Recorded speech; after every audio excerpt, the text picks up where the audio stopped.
I know for many practitioners, it can be frustrating when your spell isn't working. I have been there several times. In fact, I remember my first spell, and it all started when I entered into metaphysical shop when I was a kid.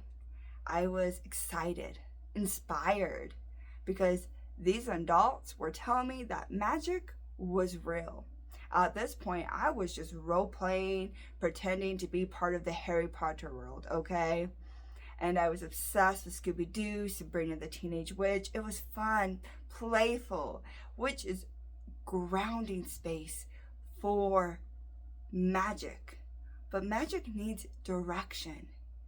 And there's an important step that is often skipped, and that is understanding energy.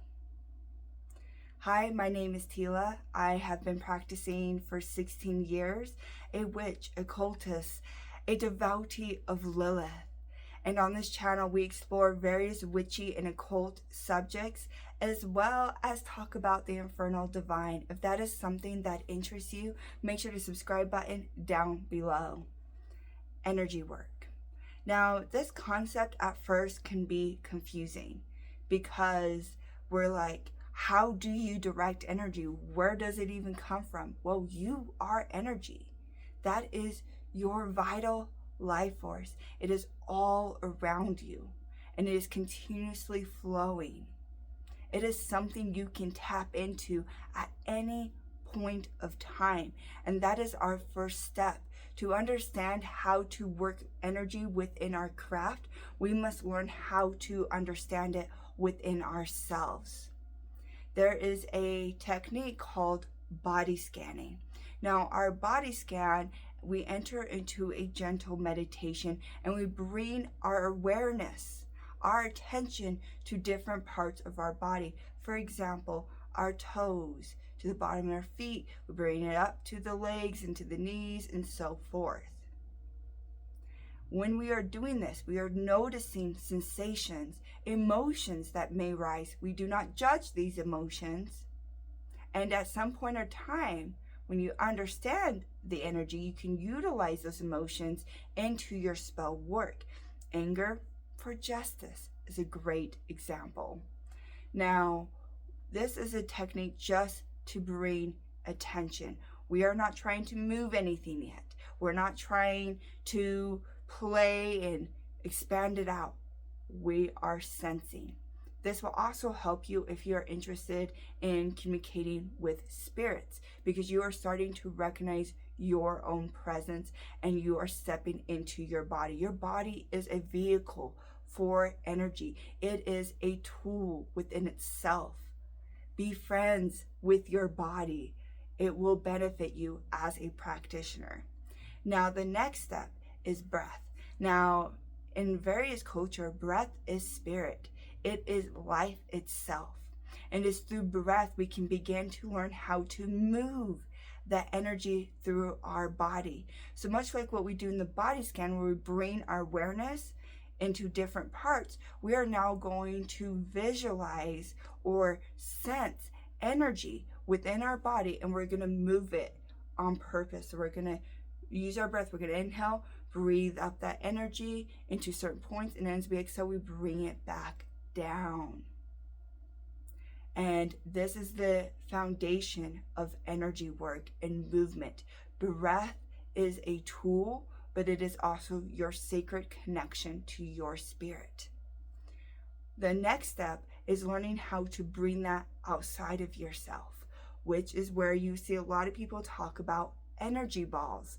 We bring our hands close and we visualize a ball of energy, but we're using the sensations of our fingertips on the palm of our hand, and we begin to create and feel the ball. And we're going to utilize that breath.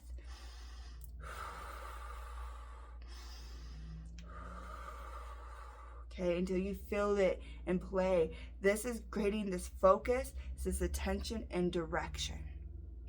Now within spell work, we are going to utilize our will and to align that with the energy to create direction. Now our tools are great points to give us a focus point of where to place that energy. Meaning we can, instead of creating an energy ball in our hands, we place this energy into a candle. We place it into a crystal. But we're going to be sending it out. So we're going to breathe. We're going to move that energy within our practice. We're going to focus on the emotion, our intent, and then we're going to direct it. This is a discipline. It will take practice. But when you can focus and visualize where your energy is going, or sensing where it's going, because I know not all of us have a great visual in our mind's eye, and that is okay. You don't need it to be successful at this kind of work, but you do need to be able to sense it. So like, for example, we are trying to do a spell to draw in money. So where do we get money from? Work. Now, if you don't have a job and you're applying for a certain company, you want to guarantee that you get in within that company, you're going to draw your focus intention onto a green candle or gold. White's also universal. Color magic can be a tool, but it's not necessary. And you're going to breathe, you're going to visualize, you're going to feel the energy, you're going to pull it through your body, you're going to tap into the energy around you, because we're not going to drain yourself. We're going to pull all around you, and we're going to push it out into that candle, and then we're going to tell that candle what to do, where to send it. And where we send it, we say the company's name to the person that's going to hire you. And then when you go in for the interview, you're going to get the job, right? And this can be used in any different form of whatever you're trying to achieve. Now, eventually, you won't need tools such as candles and herbs and a ritual space. You can simply do it through your breath and your body. You yourself are magic. Thank you for watching, and infernal blessings.